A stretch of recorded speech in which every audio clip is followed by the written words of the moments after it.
因为这个疫情的关系，学生囡仔进前拢无法度到学校来上课，只会当伫线顶来学习。台南7股的树林国小特别打造一个线顶的校园，让学生除了学习之外，阁会当甲同学开讲来互动，都袂输是到真的校园去生活共款。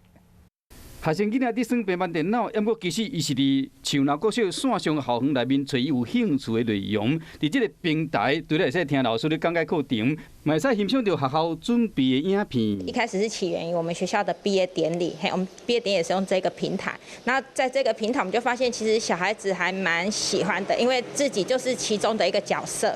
然后他小孩子的那种主动性也相对是比较强烈的。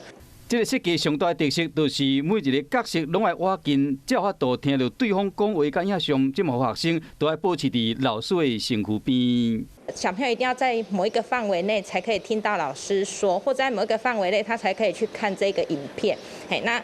因为这样子的关系，变成老师是比较容易掌握孩子在线上学习的一个状况。我觉得很好玩，这个游戏让我就像是我真的见到同学或是老师一样子。